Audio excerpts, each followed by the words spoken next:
আমি যখন ছোট ছিলাম খেলতে যেতাম মেঘের দলে। একদিন এক মেঘবালিকা প্রশ্ন করলো কৌতূহলে, এই ছেলেটা নাম কি রে তোর? আমি বললাম, ফুসমন্তর। মেঘবালিকা রেগেই আগুন, মিথ্যে কথা, নাম কি এমন হয় কখনো? আমি বললাম, নিশ্চয় হয়, আগে আমার গল্প শোনো। সে বলল, শুনবো না যা, সেই তো রানী, সেই তো রাজা, সেই তো একই ঢাল তলোয়ার, সেই তো একই রাজার কুমার পক্ষীরাজে, শুনবো না আর, ওসব বাজে। আমি বললাম, তোমার জন্য নতুন করে লিখবো তবে। সে বলল, সত্যি লিখবি? বেশ, তাহলে মস্ত করে লিখতে হবে, মনে থাকবে, লিখেই কিন্তু আমায় দিবি। আমি বললাম, তোমার জন্য লিখতে পারি এক পৃথিবী।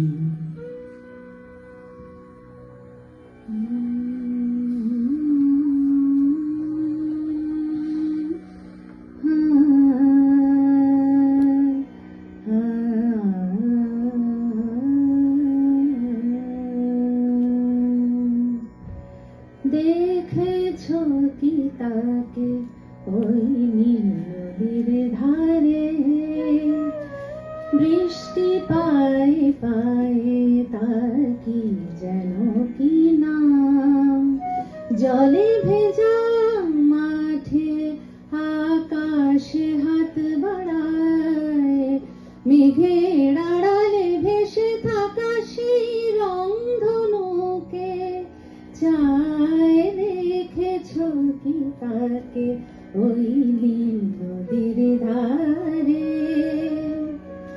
ঝরা পাতা উড়ে তাকে ছুঁয়ে বলে, যা যা রে, এখানে বড়ই ফিকে সব, তুই যা যা।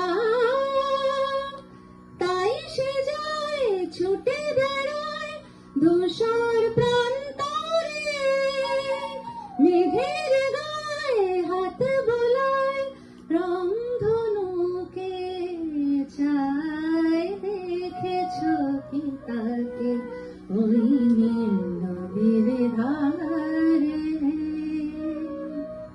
লিখতে লিখতে লেখা যখন সবে মাত্র ২-৪ পাতা, হঠাৎ তখন ভূত চাপলো আমার মাথায়। খুঁজতে খুঁজতে চলে গেলাম ছোটবেলার মেঘের মাঠে। গিয়েই দেখি চেনা মুখ তো একটিও নেই এ তল্লাটে। একজনকে মনে হলো ওরই মধ্যে অন্যরকম। এগিয়ে গিয়ে বলি তাকেই, তুমিই কি সেই মেঘবালিকা? তুমিই কি সেই? সে বললে, মনে তো নেই, আমারও সব মনে তো নেই। আমি বললাম, তুমি আমায় লেখার কথা বলেছিলে। সে বলল, সঙ্গে আছে ভাসিয়ে দেওয়ার গায়ের ঝিলে। আর হ্যাঁ শোনো, এখন আমি মেঘ নই আর, সবাই এখন বৃষ্টি বলে ডাকে আমায়। বলেই হঠাৎ এক পশলায় চুল থেকে নখ আমায় পুরো ভিজিয়ে দিয়ে অন্য অন্য বৃষ্টি বাদল সঙ্গে নিয়ে মিলিয়ে গেল খরস্রোতায়, মিলিয়ে গেল দূরে কোথাও, দূরে দূরে। আনমনা মেঘ দূরে যায় কেন কে জানে, কিছুতেই তার কাছে ধরা দেয় না, না তবু তার মেঘে ওড়ার অন্তহীন টানে, ভিজে হাওয়ায় পাখিরা গায়, রংধনুকে চায়। দেখেছো কি তাকে ওই নীল নদীর ধারে, বৃষ্টি পায়ে পায়ে তার কি যেন কি নাম, জলে ভেজা মাঠে আকাশে হাত বাড়ায়, মেঘের আড়ালে ভেসে থাকা সেই রংধনুকে চায়। দেখেছো কি তাকে ওই নীল নদীর ধারে। বৃষ্টি বলে ডাকে আমায়, বৃষ্টি বলে ডাকে আমায় আপন মনে বলতে বলতে আমি কেবল বসে রইলাম ভিজে একসা কাপড় জামায়, গাছের তলায় বসে রইলেন। বৃষ্টি নাকি মেঘের জন্য? सावन में तो जाए पहरवा, सावन में तो जाए पहरवा, मन मेरा घबराए, मन मेरा घबराए, ऐसो गए परदेस पिया तुम, ऐसो गए परदेस पिया तुम, चैन हमें नहीं आए, चैन हमें नहीं आए, मोरा सैया मुँह से बोले ना, मोरा सैया मुँह से बोले ना, मैं लाख जतन कर हारी, मैं लाख जतन कर हारी, मोरा सैया मुँह से बोले ना। এমন সময় অন্য একটি বৃষ্টি আমায় চিনতে পেরে বলল, তাতে মন খারাপের কি হয়েছে? যাও, ফিরে যাও, লেখো আবার। এখন পুরো বর্ষা চলছে, তাই আমরা সবাই এখন নানান দেশে ভীষণ ব্যস্ত। তুমিও যাও, মন দাও গে নিজের কাজে। বর্ষা থেকে ফিরে আমরা নিজেই যাব তোমার কাছে।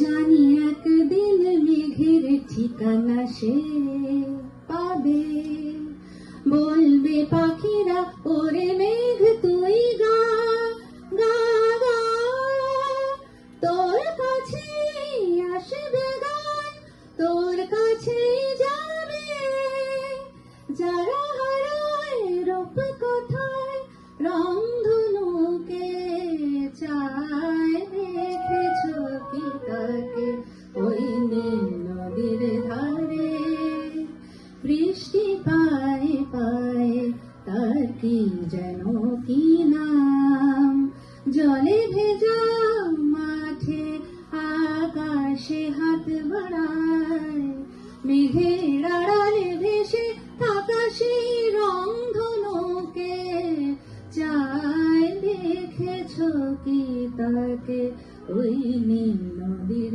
ধারে।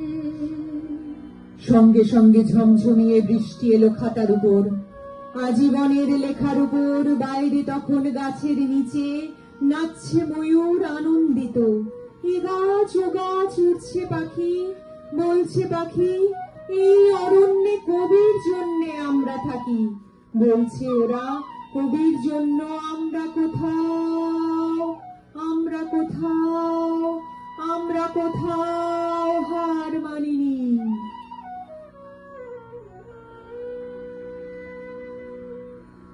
तू जो नहीं तो ऐसे पिया हम, जैसे सुना अंगना, जैसे सुना अंगना, नैन तिहारे राह निहारे, नैनन को तरसाना, नैनन को तरसाना, मोरा सैया मुँह से बोले ना, मैं लाख जतन कर हारी, मैं लाख जतन कर हारी, मोरा सैया मुँह से बोले ना। কবি তখন কুটির থেকে তাকিয়ে আছে অনেক দূরে। বনের পরে, মাঠের পরে, নদীর পরে, সেই যেখানে সারা জীবন বৃষ্টি পড়ে, বৃষ্টি পড়ে, সেই যেখানে কেউ যায়নি, কেউ যায় না কোনোদিনই। আজ সে কবি দেখতে পাচ্ছে সেই দেশে, সেই ঝর্ণা তলায় এদিক ওদিক ছুটে বেড়ায় সোনায় মোড়া মেঘ হরিণী, কিশোর বেলার সেই হরিণী।